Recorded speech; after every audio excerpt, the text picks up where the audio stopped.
Hello viewers, कैसे हैं आप सब लोग। स्वागत है आपका मेरे YouTube channel study with doctor Pavan Oberoi पर। मैं doctor Pavan Oberoi, Bhagwati college Meerut.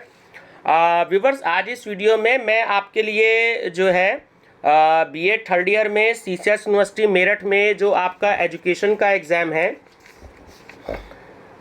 Education शिक्षा की शिक्षा शास्त्र में मापन एवं मूल्यांकन, ठीक है, और जो आपका स्टैटिस्टिक्स का पोर्शन है जो बीएड एंट्रेंस में आता है, टीजीटी पीजीटी में स्टैटिस्टिक्स के क्वेश्चंस आते हैं, तो ये आपकी 2-in-1 वीडियो काम करेगी, क्योंकि बहुत से बच्चों को स्टैटिस्टिक्स से क्वेश्चन नहीं मिलते एमसीक्यूज में, और जो पीजीटी टीजीटी और बीएड एंट्रेंस में आते हैं।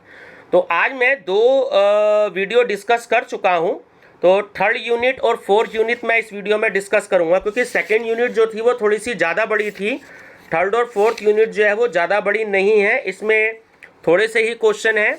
और इसके बाद मैं आपसे एक क्वेश्चन बैंक और तैयार है, तो एक क्वेश्चन बैंक जो है वो मैं आपसे और डिस्कस करूँगा, फिर प्रीवियस ईयर एक क्वेश्चन भी डिस्कस करूँगा। तो इस वीडियो को मैं दो तरीके से अपलोड करूँगा, एक तो आपके पीजीटी टीजीटी के लिए भी करूँगा, ठीक है, उसकी प्लेलिस्ट में आप देख सकते हैं उसको।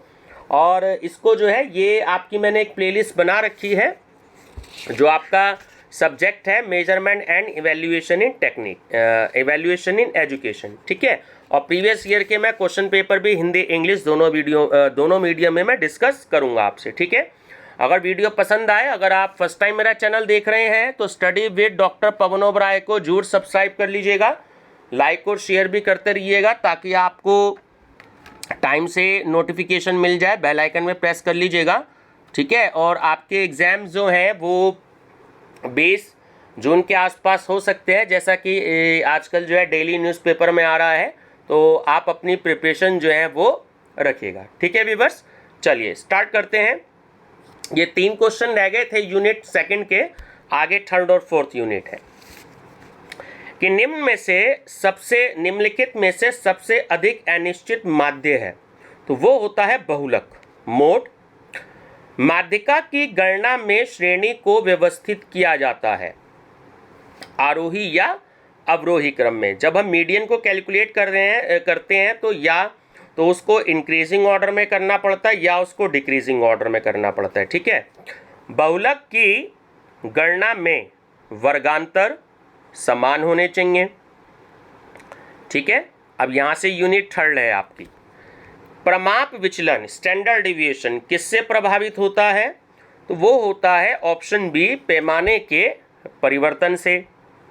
यदि s equal to root sigma x minus A square divided by n तथा d मतलब deviation equal to mean minus A, तब होगा। तो ये आपसे फार्मूले दे रखे हैं, तो इसमें ऑप्शन नंबर ए आपका करेक्ट है, ठीक है।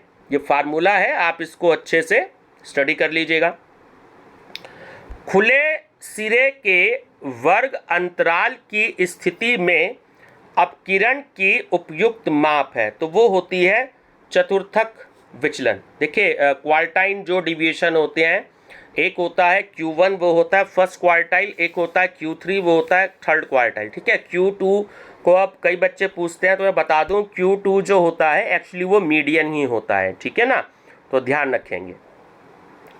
किसी आवृत्ति वितरण का माध्य 100 तथा विचरण गुणांक 45% है, कोएफिशिएंट ऑफ वेरिएशन, तो स्टैंडर्ड डिविएशन प्रमाप विचलन कितना होगा, तो वो होगा आपका 45, ठीक है।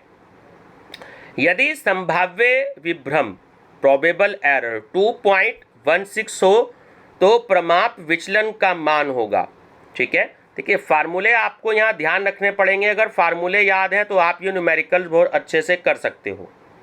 तो वो होगा आंसर आपका इसमें 3.2। यदि स्टैंडर्ड डिविएशन 16 तथा mean equal to x minus mean square equal to 4096 हो तो n का मान क्या होगा, तो वो होगा 16। यदि प्रमाप विचलन 4 पदों की संख्या 10 पदों का योग 160 हो तो विचरण गुणांक क्या होगा, तो वो होगा 25%, ठीक है। यदि प्रसरण 144 हो तो प्रमाप विचरण क्या होगा? सीधी सी बात है कि जो स्टैंडर्ड डिविएशन होता है उसका आपको फार्मूला लगाना होता है ना, कि रूट वेरिएंस। तो आप 144 को जब रूट में रखेंगे तो 144 का रूट कैलकुलेट करेंगे तो वो 12 होता है। ठीक है, 12 आंसर हो गया। यदि d equal to x minus mean समांतर माध्य से विचलन हो तो प्रमाप विचलन का मान है।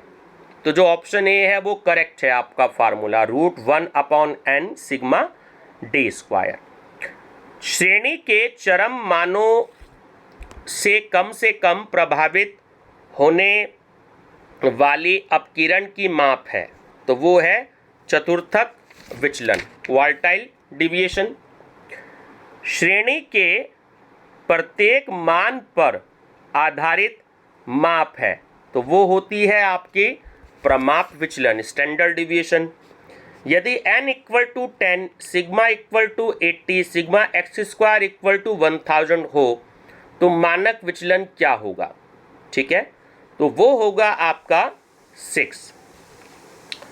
प्रतिशत विभ्रम निकालने का सूत्र है, तो ऑप्शन ए जो है वो इसमें आपका करेक्ट है। ठीक है, ध्यान रखेंगे फार्मूला।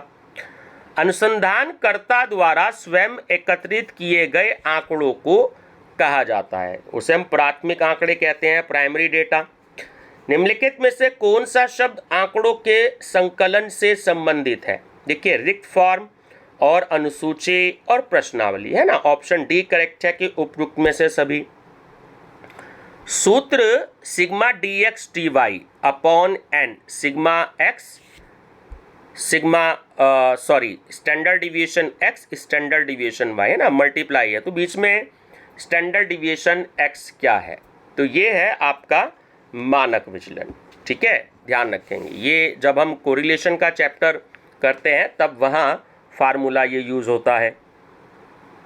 एक सामान्य रूप से असममित बंटन, ठीक है, बंटन में प्रमाप विचलन बराबर होता है, तो वो होता है 5/4 MD, मीन डिविएशन।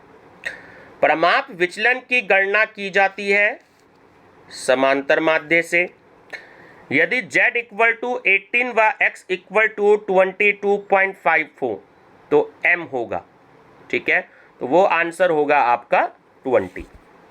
यदि किसी श्रेणी में विचरण गुणांक, ठीक है, विचरण गुणांक इक्वल टू 20, समांतर माध्य 40, तो प्रमाप विचलन स्टैंडर्ड डिविएशन कितना होगा? ठीक है, वो होगा 6। तो ये व्यूअर्स यूनिट 3 है ना। इसके क्वेश्चन कुछ कम है, मैं आपको कल परसों में जब इससे क्वेश्चन बैंक दूंगा तो उसमें काफ़ी सारे क्वेश्चंस आपको इसमें और मिलेंगे। ठीक है, यूनिट 4 है अब अनिर्धारण गुणांक 1 माइनस आर स्क्वायर के वर्गमूल को कहते हैं, तो वो होता है असहसंबंध गुणांक।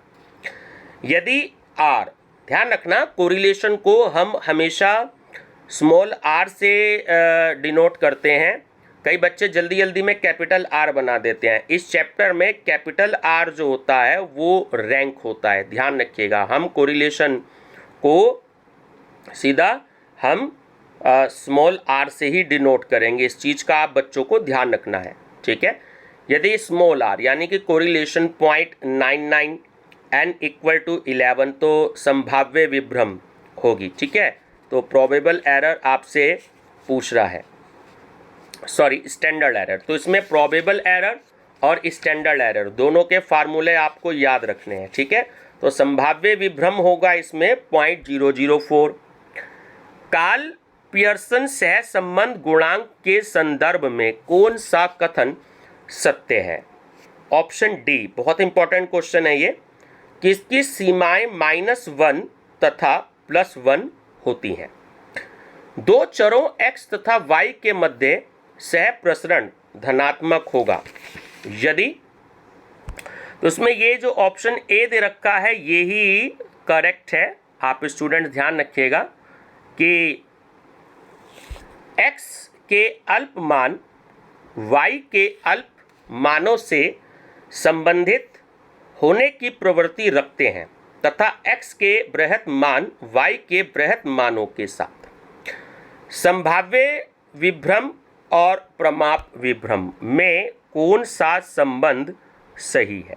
ठीक है ना, प्रोबेबल एरर और स्टैंडर्ड एरर। ठीक है, तो आपका ये ऑप्शन ए सही है कि संभाव्य विभ्रम इक्वल टू 2/3 प्रमाप विभ्रम।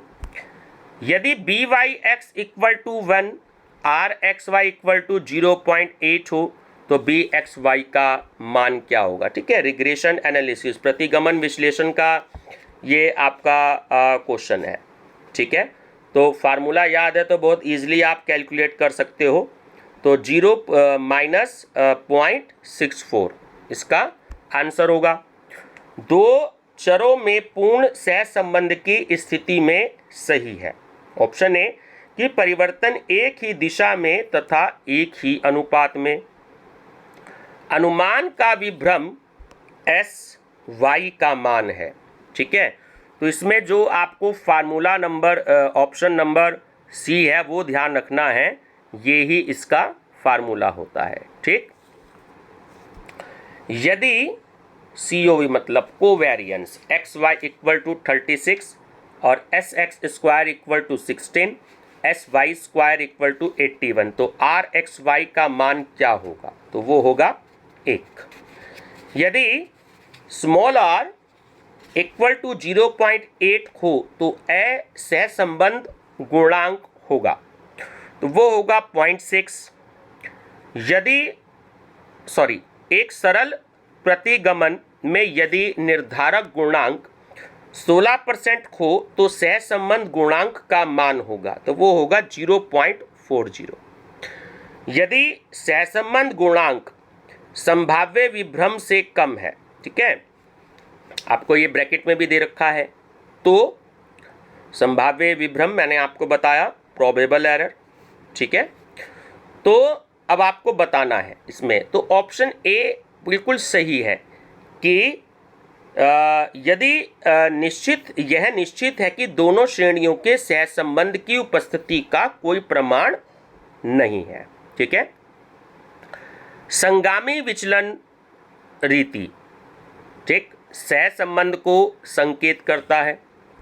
ठीक है, तो वो संकेत करता है आपका सह परिवर्तन की दिशा की ओर। दो श्रेणी युग्मों में सहसंबंध की तुलना करने के लिए उपयुक्त माप है, तो वो होती है निर्धारण गुणांक। सहसंबंध गुणांक R की प्रमाप विभ्रम है। ठीक है, देखो ये नीचे आपको फार्मूला दे रखा है, option B 1 minus R² divided by √n। ठीक है, ये आपको याद रखना है। फार्मूले थोड़ा सा अच्छे से आप याद कर लीजिएगा, क्योंकि एग्जाम में लगभग एक से ही लगते हैं तो थोड़ी सी कंफ्यूजन हो जाती है। कोटि अंतर सहसंबंध गुणांक का सूत्र क्या है? ये रैंक कोरिलेशन मेथड का है, तो ऑप्शन बी करेक्ट है ना, 1 minus sigma d² divided by n² -1। ठीक है, ध्यान रखिएगा, रैंक मेथड, डिफरेंस मेथड का ये फार्मूला है। सहसंबंध गुणांक की सीमाएं हो सकती हैं, तो वो हो सकती हैं ऑप्शन ए कि R प्लस या माइनस संभाव्य विभ्रम। ठीक है, सहसंबंध गुणांक R का मान सार्थक है यदि, तो ऑप्शन ए करेक्ट है कि R का मान संभाव्य विभ्रम के 6 गुने से अधिक है। चरों x तथा y में धनात्मक संबंध होगा यदि, ऑप्शन ए करेक्ट है, जैसे जैसे x के मान में वृद्धि होती है y के मान में भी वृद्धि होती है। ठीक है, यदि x तथा y में कार्ल पियर्सन सहसंबंध गुणांक RXY का मान 0.63 है तो u इक्वल टू 3x + 2 तथा v इक्वल टू -2y + 3 में RYX का मान होगा, वो होगा ऑप्शन बी -0.63। ठीक है, चलिए, कार्ल पियर्सन का सहसंबंध गुणांक स्वतंत्र है, तो वो है ऑप्शन सी की मूल बिंदु और पैमाना दोनों के परिवर्तन से। जब सहसंबंध गुणांक होगा यदि x के मान में वृद्धि होने पर, ऑप्शन बी सही है कि y के मान में कमी हो। ठीक है, कार्ल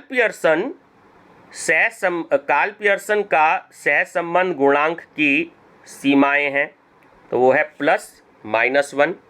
और लास्ट क्वेश्चन है बच्चों इस यूनिट का आपका कि पूर्ण सहसंबंध की दिशा में, तो ऑप्शन बी करेक्ट है, by(x = 1/by(x)। ठीक है व्यूअर्स, तो ये मैंने कोशिश करी है 256 क्वेश्चन देने की, इसमें आपकी चारों यूनिट कवर्ड हो गई हैं।